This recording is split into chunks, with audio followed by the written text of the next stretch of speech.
और थोड़ा प्रश्नोत्तर भी करेंगे। देखिए, एक बात है, प्रश्नोत्तर से डरने की आवश्यकता नहीं है, क्योंकि ये अपने ज्ञान संवर्धन के लिए हैं। हम कितना ज्ञान आयत्त कर रहे हैं, हम लोगों को कितना पाठ का अभ्यास हुआ है, इसको जानने के लिए अवश्य प्रश्नोत्तर होना चाहिए। तो ये केवल मैं आप लोगों से पूछूंगा ऐसी बात नहीं है। कोई बात की शंका हो, कोई चीज जानना हो, कोई पाठांतर हो, आप लोग भी पूछ सकते हैं। तो हम लोग अभी जो पाठ हुआ है उसका पुनरावलोकन करते हैं। हम लोगों ने देखा, ये सदानंद जोगिंद्र जी के प्रणीत वेदांत सार ग्रंथ है। इस ग्रंथ का मंगलाचरण श्लोक देखा, अखंडम सच्चिदानंदम अवांग मनस गोचरम आत्मानम अखिलाधारम आश्रयेष्ट सिद्धे। इस मंगलाचरण श्लोक के माध्यम से उन्होंने जो अपने आत्मा का जो स्वरूप है, स्वरूप का प्रतिपादन पूर्वक उसका एकत्व ज्ञान उन्होंने किया।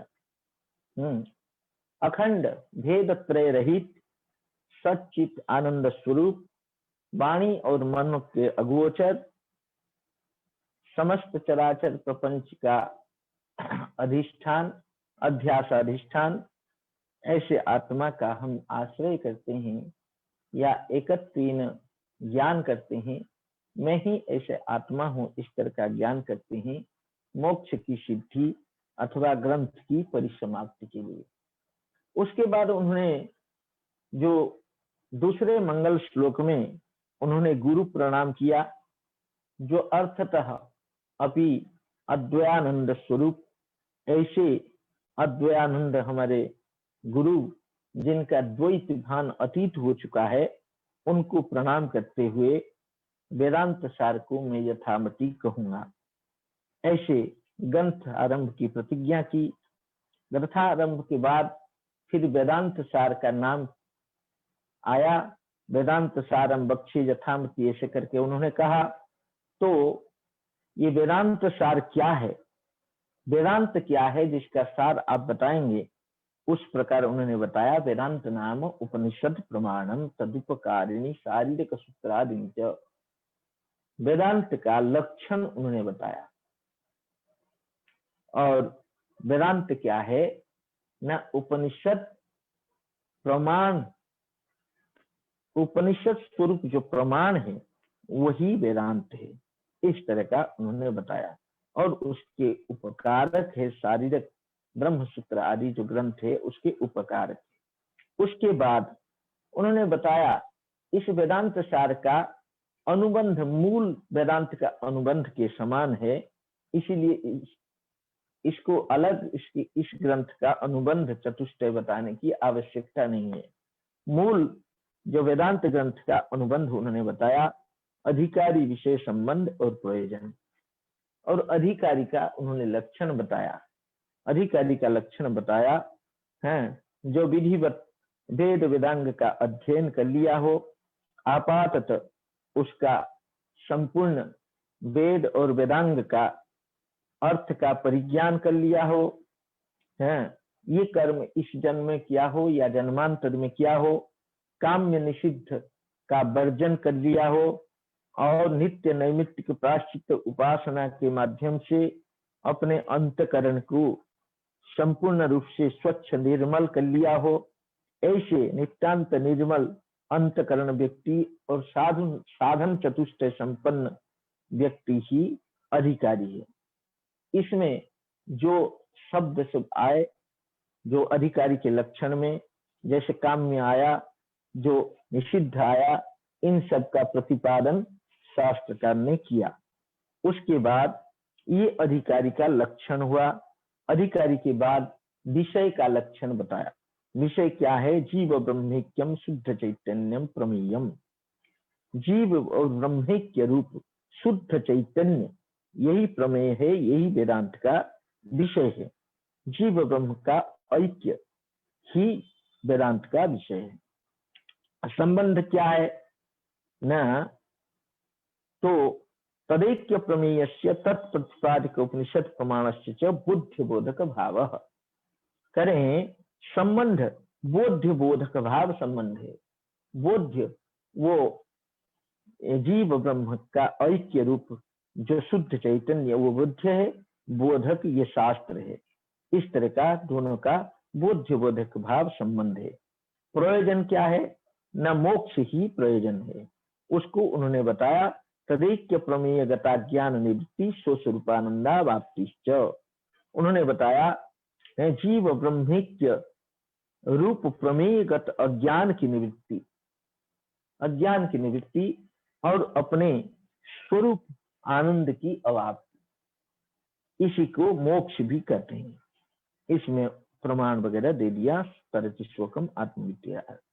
इस तरह का जो अधिकारी वह जनन मरणादि संसार अनल से संतप्त हो करके जैसे दीप्त शिरा व्यक्ति जलराशि के प्रति धावित होता है, उसी तरह का उपहार पानी स्वप्रिय ब्रह्मनिष्ठ गुरु के पास जाकर के उनका अनुसरण करता है। तो वो विद्वान क्या करते हैं? परम कृपा करके उसको अध्यारोप अपवाद न्याय से उपदेश देते हैं। तो अध्यारोप क्या है ना? अध्यारोप को उन्होंने बताया असर्पभूतायम रज्जौ सर्पारोपवत वस्तुनि अवस्त्वारोप अध्यारोप। वस्तु क्या है ना? सच्चिदानंद अद्वै ब्रह्म ही वस्तु है और अज्ञान आदि जड़ समूह जो है अवस्तु है। तो अज्ञान का लक्षण किया गया। अज्ञान का लक्षण क्या है ना? सद सदभ्याम अनिर्वचनीयम त्रिगुणात्मकम ज्ञान विरोधी भाव रूपम यत् किंचित इति वदन्ति।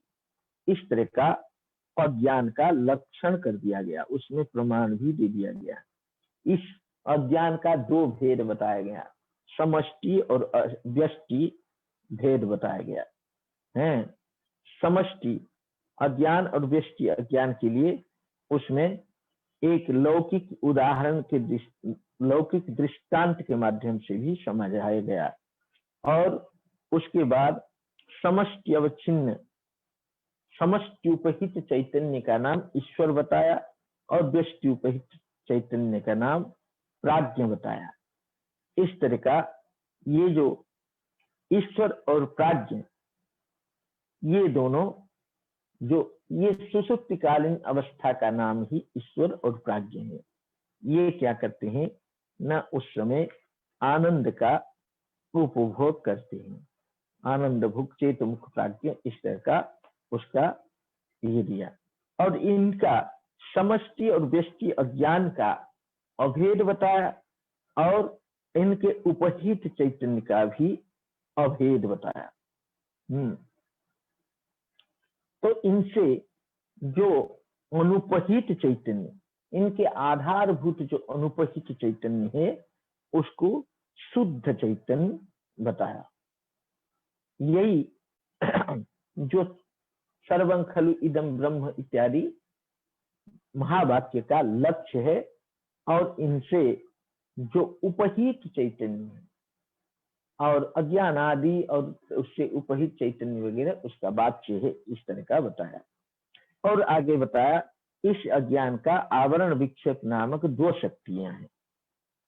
आवरण शक्ति बताया अपने स्वरूप को आच्छादित कर देती है, इसलिए अपने स्वरूप का परिज्ञान हमें नहीं हो पाता है। और विक्षेप शक्ति के द्वारा हमारा आवृत स्वरूप के स्थान पर हमें कर्तृत्व, भोक्तृत्व, सुखित्व, दुखित्व आदि संसार ज्ञान होता है, इस तरह का। हाँ, और ये तो ये शक्ति द्वय वाला जो अज्ञान हुत चैतन्य है, ये चैतन्य प्रधानतया इसका इस संसार का उपादान निमित्त कारण होता है और अपने उपाधि अज्ञान प्रधानतया उपादान कारण होता है। जैसे बताया लुटा तंतु कार्य के प्रति है स्व प्रधानतया निमित्त और स्व शरीर प्रधानतया उपादान कारण होता है, इस तरह का बताया। और उसके बाद बताया तम प्रधान विक्षेप शक्तिमत अज्ञान उपेत चैतन्य से आकाश की उत्पत्ति होती है। आकाश से वायु, वायु से तेज, तेज से जल, जल से पृथ्वी की उत्पत्ति होती है। तम प्रधान क्यों बताया न, इन सब में आकाश आदि में जाड्याधिक्य दर्शन होने के कारण उसका जो कारण है तम प्रधान है ऐसे ज्ञात होता है। और इनमें सत्व रज तम गुण कारण गुण क्रम से उत्पन्न होते हैं। इन्हीं जो महाभूत है, सूक्ष्म महाभूत है, इनको तन्मात्र अपंचीकृत भूत भी कहते हैं। इन्हीं से सूक्ष्म शरीर और स्थूल भूत की उत्पत्ति होती है। सूक्ष्म शरीर क्या है न, सूक्ष्म शरीर में सप्तदश अवयव होते हैं। ये अवयव क्या है न, ज्ञानेन्द्रिय पंचक, कर्मेंद्रिय पंचक, बुद्धि मन, ज्ञानेन्द्रिय पंचक, बुद्धि मन, कर्मेंद्रिय पंचक और वायु पंचक, इस तरह के सप्तदश अवयव उसमें होते हैं। ज्ञानेन्द्रिय को गिनाया, ज्ञानेन्द्रिय क्या होते हैं, श्रोत्र त्वक चक्षु जिह्वा घ्राणाख्यान, घ्राणाख्य, ये 5 ज्ञानेन्द्रिय है। और उसी तरह का ये सब कहाँ से उत्पन्न होते हैं ना, आकाश आदियों के सात्विक अंश से पृथक पृथक उत्पन्न होते हैं। बुद्धि किसको कहते हैं न, निश्चयात्मक अंतःकरण बुद्धि का नाम बुद्धि है। और मन कहते हैं संकल्प विकल्पात्मिका अंतःकरण बुद्धि। इन्हीं में चित्त और अहंकार का अंतर्भाव हो जाता है। इसीलिए अंतःकरण 4 होते हुए भी यहाँ 2 दिया गया है। ये कहाँ से उत्पन्न होते हैं, आकाश आदिगत सात्विक अंश मिलित से उत्पन्न होते हैं। इनका प्रकाशात्मक कार्य होने के कारण सात्विकांश कार्य कहा जाता है। ये बुद्धि जो ज्ञानेन्द्रिय के सहित मिलकर के विज्ञानमय कोश होता है। यही विज्ञानमय कोश में कर्तृत्व, भोक्तृत्व, सुखित्व आदि का अभिमान होता है। यही इहलोक परलोकगामी व्यवहारिक जीव कहलाता है। मन जब ज्ञानेन्द्रिय के सहित मिलित होता है तब क्या कहते हैं, मनोमय कोश कहते हैं। कर्मेंद्रिय क्या है न, वाक् पाणि पाद पाई उपस्थ, इस तरह का 5 कर्म इंद्रिय है। ये आकाश आदिगत रज अंश से व्यस्त एक एक से पृथक पृथक क्रम से उत्पन्न होते हैं।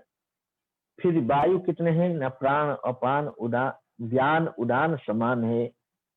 ये सब इनका कार्य और इनका स्थान भी बता दिया। ये सब ये जो है, और जो 5 और का सुना गया है, नाग, कुर्म, त्रिकल, देवदत्त, धनंजय, ये जो 5 वायु गिना गया है, इनका भी इन्हीं में अंतर्भाव करके 5 ही वायु है इसे कहते हैं। तो इस तरह का प्राणादि पंचक कहाँ से उत्पन्न होते हैं, आकाश आदिगत रज अंशेभ्य मिलितेभ्य उत्पद्यन्ते। आकाश आदिगत रज अंश से मिलित से उत्पन्न होते हैं। ये प्राणादि पंचक जब कर्मेंद्रियों के साथ मिलित होते हैं तो इनको प्राणमय कोश कहते हैं। तो इनका क्रियात्मक होने के कारण इनको रज अंश कार्य कहा जाता है।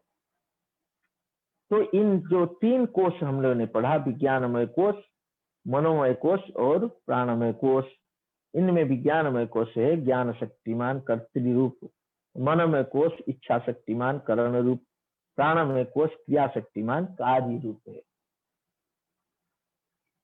तो ये सब इनके योग्यता के हिसाब से इनका वर्णन किया गया है। एक कोश त्रय मिल करके क्या होते हैं, सूक्ष्म शरीर कहलाते हैं। तो ये जो सूक्ष्म शरीर, अखिल सूक्ष्म शरीर जब एक बुद्धि का विषय होता है, वो वन की तरह अथवा जलाशय की तरह समष्टि होता है। अनेक बुद्धि का विषय होता है तो वृक्ष की तरह, जल की तरह व्यष्टि भी होता है। समष्टि सूक्ष्म शरीर उपहित चैतन्य का नाम सूत्रात्मा, हिरण्यगर्भ अथवा प्राण है। और हाँ, स्थूल की अपेक्षा ये सूक्ष्म होने के कारण इसको सूक्ष्म शरीर कहते हैं। हाँ, तो विज्ञानमय आदि कोश त्रय जो है, हाँ, यही सूक्ष्म शरीर है। और जागृत वासनामयत्वात् स्वप्न, इसीलिए इसको स्थूल प्रपंच लय स्थान ऐसे कहा जाता है।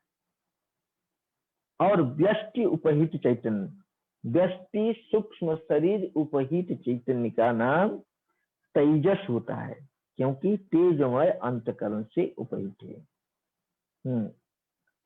तो इस तरह का सूत्रात्म तेजस जो है सूक्ष्म मनोवृत्ति के द्वारा स्वप्नकालीन सूक्ष्म विषय का अनुभव करते हैं। तो इस तरह का समष्टि व्यष्टि उपहित सूत्रात्म और तेजस, इन दोनों का भी अभिन्न है। जैसे वृक्ष, वन और वृक्ष में अभिन्नता रहती है, जल और जलाशय में अभिन्न होता है, उसी तरह का समष्टि व्यष्टि का भी अभिन्न है और उनके उपहित चैतन्य भी अभिन्न है। इस तरह का सूक्ष्म शरीर की उत्पत्ति तक हम लोगों ने देखा था। तो अब हम लोग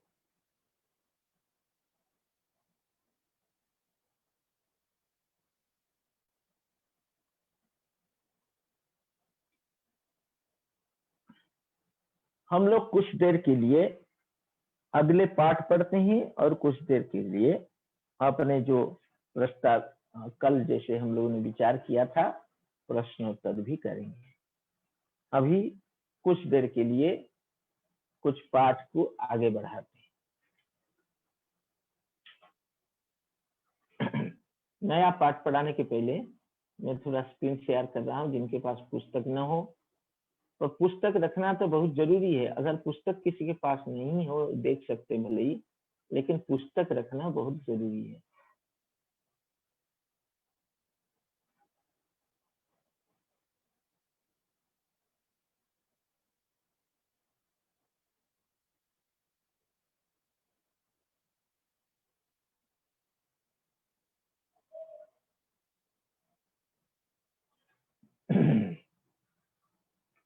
देखिए, हम लोगों ने पहले पढ़ा था जो आकाशादि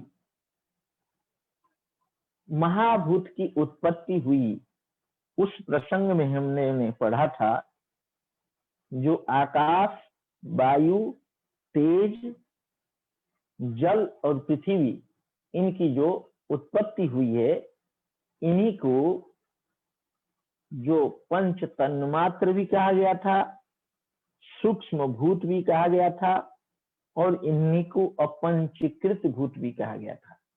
इन्हीं से हम लोगों ने पढ़ा था सूक्ष्म शरीर की उत्पत्ति होती है और स्थूल भूतों की उत्पत्ति होती है। सूक्ष्म शरीर की उत्पत्ति हम लोगों ने देख लिया, पढ़ लिया। तो अब स्थूल भूतों की उत्पत्ति के लिए अगली पंक्तियां हैं। तो वो बता रहे हैं शास्त्र का, स्थूल भूतानि तु पंचीकृतानि, स्थूल भूत, जो ये स्थूल भूत हमें उपलब्ध हो रहे हैं। जैसे हम लोग जो है आकाश है, आकाश जो है ये भी स्थूल भूत के अंतर्गत आता है, लेकिन ये इसमें उद्भूत रूप न होने के कारण ये नयन का गोचर नहीं होता है। क्योंकि जिसमें उद्भूत रूप होता है और परिमाण जिसमें होता है, महत्व परिमाण जिसमें होता है, तो वो होता है हमारे चक्षु का विषय होता है, चक्षु रूप इंद्रिय का विषय होता है। लेकिन यद्यपि ये स्थूल है, लेकिन इसमें उद्भूत रूप न होने के कारण हमारा नयन गोचर ये नहीं होता है। आकाश और वायु, ये दोनों नहीं होते हैं। आकाश को जैसे हम लोगों ने पढ़ा है शब्द गुणकम आकाशम, शब्द गुण से उसका अनुमान आदि किया जाता है आकाश। तो आकाश को सामान्य रूप से लोग सोचते हैं खाली जगह का नाम आकाश है, लेकिन ऐसी बात नहीं, खाली जगह का नाम आकाश नहीं है। आकाश एक तत्व का नाम है। जिस तरह का वायु, तेज, जल, पृथ्वी तत्व है, उसी तरह का आकाश एक तत्व है। केवल वो खाली कैसे मालूम पड़ता? खाली इसलिए मालूम पड़ता क्योंकि उसमें ना इसमें रूप है ना स्पर्श है। रूप न होने के कारण चक्षुरिंद्रिय का विषय नहीं है, स्पर्श न होने के कारण ये त्वग इंद्रिय का भी विषय नहीं है, इसलिए ऐसे मालूम पड़ता है। और बाकी जो वायु स्पर्श के माध्यम से उसका मालूम पड़ता है, स्पर्श है उसमें। बाकी तेज तो प्रत्यक्ष होता ही है, अग्नि अग्नि प्रत्यक्ष होता है, और जल भी प्रत्यक्ष होता है, ये पृथ्वी भी प्रत्यक्ष होती है। तो ये सब स्थूल भूत ये कहाँ से उत्पन्न होते हैं? ना पंचीकृत होकर के उत्पन्न हुए हैं, ये पंचीकरण के माध्यम से उत्पन्न हुए हैं। ये पंचीकरण क्या है इसको देखना चाहिए। ये पंचीकरण एक वेदांत का बहुत ही उपयोगी विषय है, इंपॉर्टेंट विषय है, इसलिए इस पंचीकरण पर ध्यान दिया जाए। पंचीकरणं तु आकाशादि पंचसु एकैकं द्विधा समं विभज्य तेषु दशसु भागेषु प्राथमिकान् पंचभागान् प्रत्येकं चतुर्धा समं विभज्य तेषां चतुर्णां भागानां स्वस्व द्वितीयार्ध भागं परित्यज्य भागांतरेषु संयोजनम। चलिए पंक्ति को बाद में लगाएंगे, मैं कुछ समझाने का प्रयास कर रहा हूं, आप लोग समझने का प्रयास करिए, फिर पंक्ति को हम लोग लगाएंगे। देखिए ये आकाशादि पांच भूत है। इस पांच भूत को क्या करना है कि प्रत्येक को समान दो भाग में विभाग करना है। आकाश आदि पांच को समान दो भाग में विभाग करना है। विभाग करके इसका 10 भाग हो गए, 10 भाग हुए तो प्रथम जो 5 भाग है माने आधा आकाश, आधा वायु, आधा तेज और आधा जल और आधा पृथ्वी, जो इन्हीं को प्राथमिक 5 भाग हम कह रहे हैं। इन 5 भाग को क्या करना है, फिर 4 भाग करना है, माने आधा का 4 भाग करना है। माने जो आधा आधा है, आकाश आदि का जो आधा आधा भाग है उसको फिर 4 भाग करना है। माने आधा का 4 भाग करने से क्या होता है, एक अष्टमांश होता है, पूरे का एक अष्टमांश होता है। माने आधा का 4 भाग किया, एक अष्टमांश हुआ, तो उसमें उनको करना क्या है, ये जो एक एक अष्टमांश है तो इनको अब ये जो आधा का 4 भाग है, जैसे पृथ्वी के आकाश के आधे का 4 भाग किया है, उसको क्या करना है, आकाश का जो बाकी द्वितीयार्ध भाग है उसको छोड़ करके बाकी जो वायु का आधा भाग उसके साथ आकाश का आधे का चतुर्थांश को मिलाना है। उसी तरह का अग्नि के आधा भाग के साथ उसको मिलाना है, उसी तरह का जल के आधा भाग के साथ उसको मिलाना है, और ये पृथ्वी के आधे भाग के साथ उसको मिलाना है। इसी तरह का ये जो आकाश आदि का आधे भाग का जो 4 4 भाग हुए हैं उसको अपने जो आधा भाग है, जिसका आधे भाग का चतुर्थांश है ये, उसको अपने आधा भाग को छोड़ करके बाकी आधे भाग के साथ मिला देना है।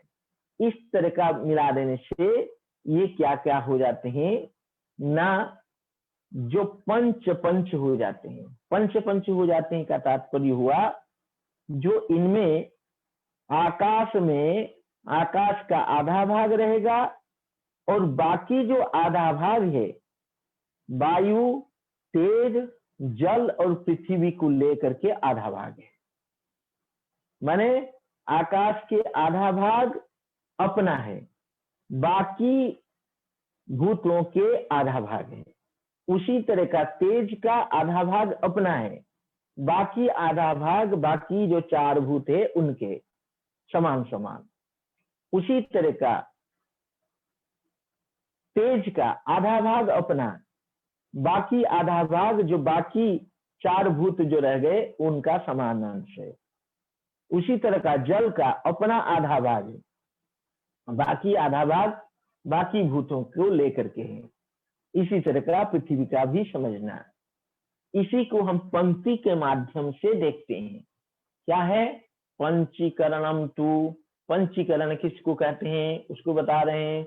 आकाश आदि पंचसु, करें आकाश आदि पंचों में एक एकम द्विधा समम विभज्य, प्रत्येक को, एक एकम माने प्रत्येक को, द्विधा माने दो भाग, समम विभज्य समान विभाग करके, तेसु उनमें से, दशसु भागेशु वो 10 भाग हो गए, 5 को दो दो भाग किया तो 10 भाग हो गए।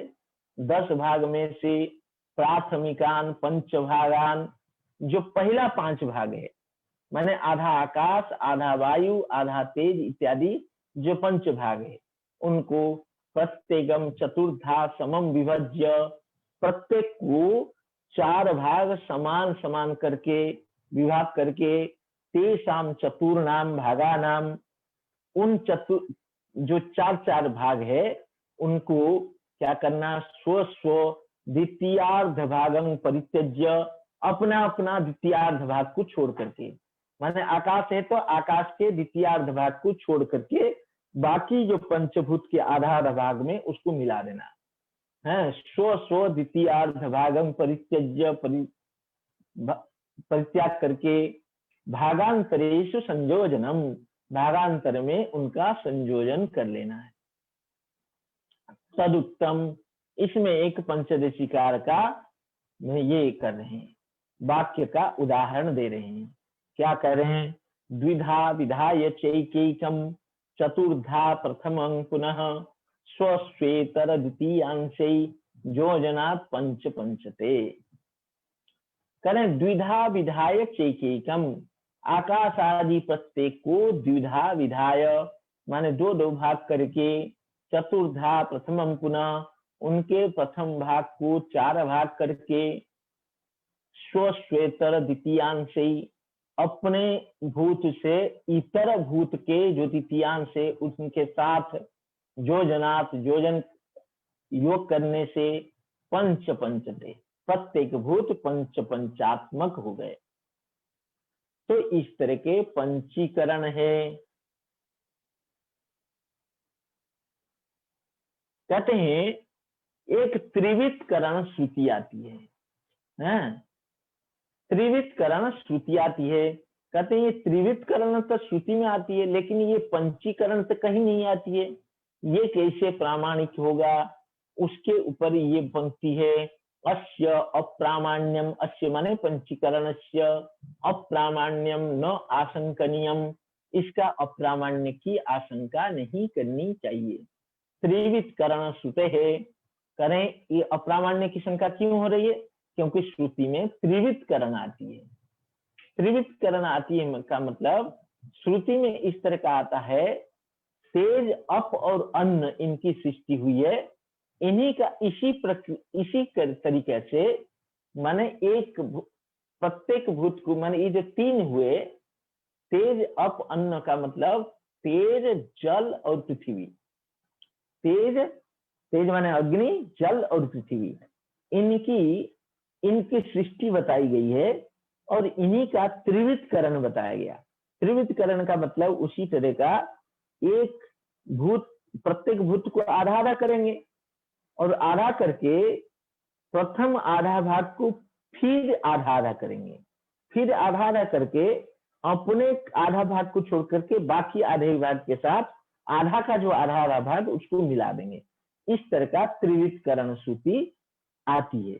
तो त्रिविधकरण श्रुति के कारण ये पंचीकरण का अप्रामाण्य की शंका नहीं करनी चाहिए। क्यों शास्त्रकार करें पंचीकरणस्यापि उपलक्षणार्थत्वात्।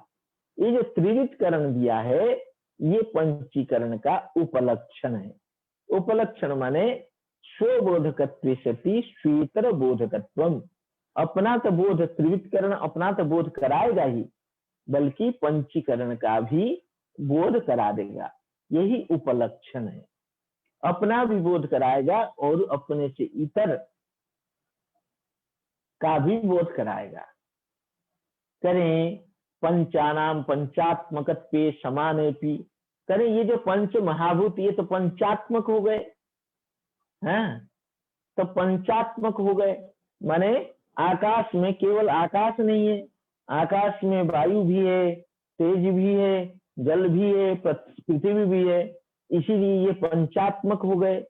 पांच जो है पंचात्मक हो गए। हो जाने पर भी तेषु वैशिष्ट्याप्तु तद्वाद तद्वाद इति न्यायेन आकाश आदि व्यपदेश संभवति।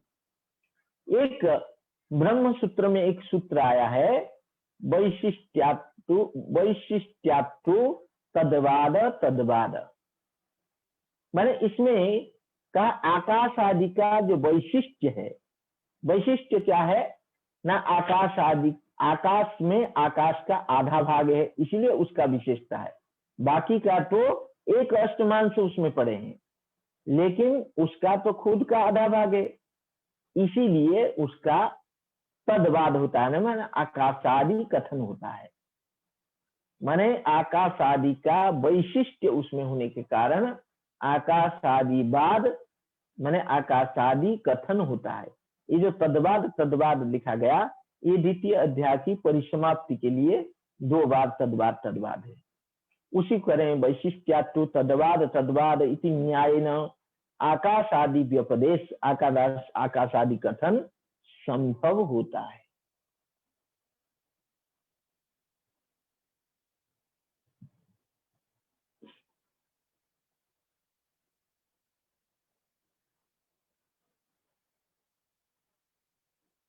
तदानीम आकाशे शब्द अभिव्यज्यते। करें ये जो पंचात्मक हो गए उस समय तो उसमें आकाश में शब्द की अभिव्यक्ति होती है, माने उत्पन्न नहीं हो रही है, शब्द की अभिव्यक्ति होती है। शब्द है उसमें, उसकी अभिव्यक्ति होती है। वायु में क्या है, शब्द स्पर्श, वायु में शब्द और स्पर्श की अभिव्यक्ति होती है। अग्नौ शब्द स्पर्श रूपाणी, अग्नि में शब्द स्पर्श रूप की अभिव्यक्ति होती है। अपसु जल में, अपसु इसलिए दिया है, अप शब्द जो है नित्य बहुवचनांत है, तो अपसु जल में शब्द स्पर्श रूप रसाहा, शब्द स्पर्श रूप और रस की अभिव्यक्ति होती है। पृथिव्याम शब्द स्पर्श रूप रस गंधाश्च, पृथ्वी में शब्द स्पर्श रूप रस गंध। इसमें ध्यान देने की बात है, एक एक भूत का एक विशेष गुण है। जैसे आकाश का विशेष गुण शब्द है, क्योंकि आकाश से वायु की उत्पत्ति हुई है इसीलिए वायु का विशेष गुण स्पर्श के साथ साथ आकाश से शब्द का गुण की भी अनुभूति आती है। उसी तरह का अग्नि का विशेष गुण है स्पर्श, नहीं रूप, अग्नि का विशेष गुण हो गया रूप, लेकिन चूंकि वायु से अग्नि की उत्पत्ति होती है इसीलिए वायु से शब्द और स्पर्श की अनुभूति उसमें आ जाती है। उसी तरह का जल का विशेष गुण है रस, लेकिन अग्नि से शब्द स्पर्श रूप आ जाते हैं। इस तरह की इसको लगाना। और पृथ्वी में पांचों रहते हैं। और इसके बाद बताएंगे इन्हीं एतेभ्य पंचीकृतेभ्य, इन्हीं पंचीकृत भूतों से क्या है, चतुर्दश भुवनात्मक इसी प्रपंच की उत्पत्ति होती है। एतेभ्य पंचीकृतेभ्य, इन पंचीकृत भूतों से क्या होता है, भूतेभ्यो पंचीकृतेभ्यो भूतेभ्यो, ये पंचीकृत भूतों से भूर्भुव स्व मह जन तपः सत्य इत्येतत् नामकानाम उपर्युपरि विद्यमानानाम, कहते हैं इन्हीं पंचीकृत भूतों से भू भुवः स्वः मह जन तपः सत्य, इस तरह का नाम वाले जो ये 7 लोक हैं, ये सब क्या है, ऊपरी ऊपरी विद्यमान नाम, एक के ऊपर एक है। भू के ऊपर भुव, भुव के ऊपर स्व, स्व के ऊपर मह, मह के ऊपर जन, जन के ऊपर तप, तप के ऊपर सत्य, इस तरह का ऊपरी ऊपरी विद्यमान नाम। और अतल वितल सुतल रसातल तलातल महातल और पाताल नाम का नाम अधोध विद्यमान नाम, इस तरह का इसको समझना। ये जो अतल है, पृथ्वी के नीचे अतल है, और बीतल उसके नीचे, सुतल उसके नीचे, रसातल उसके नीचे, तलातल उसके नीचे, और महातल उसके नीचे, और पाताल सबसे नीचे। ऐसे अधोध विद्यमानानाम लोकानाम ब्रह्मांडस्य, इन्हीं चतुर्दश भुवनात्मक ब्रह्मांड हो गया, ब्रह्मांडस्य तदंतर्गत चतुर्विध स्थूल शरीराणाम, उसके अंतर्गत माने ये चतुर्दश भुवन के अंतर्गत जो चतुर्विध स्थूल शरीर, अन्न पानादि नाम च उत्पत्ति भवती, इनके अन्न पानादि का भी उत्पत्ति होती है।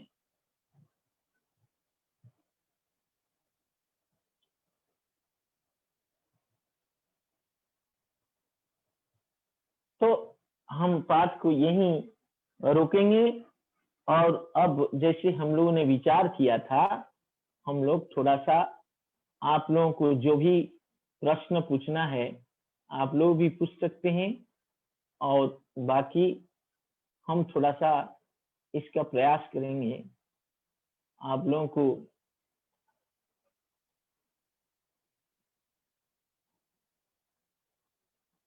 प्रयास करेंगे। अगर नीरज जी उपस्थित हैं तो वो एक एक आप लोगों को अनम्यूट करेंगे। अगर आप लोगों को प्रश्न है तो आप लोग प्रश्न पूछ सकते हैं, और प्रश्न का मतलब किसी को कुछ समझ ना हो, कुछ शंका हो, या कोई ये इस तरह का आप लोग का लेंगे।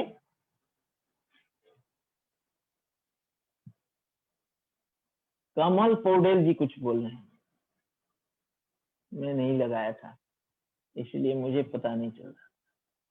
नीरज जी सुन रहे हैं क्या? नीरज जी सुन रहे हैं? हाँ, ये कमल पौडेल जी क्या कह रहे हैं? जी स्वामी जी प्रणाम।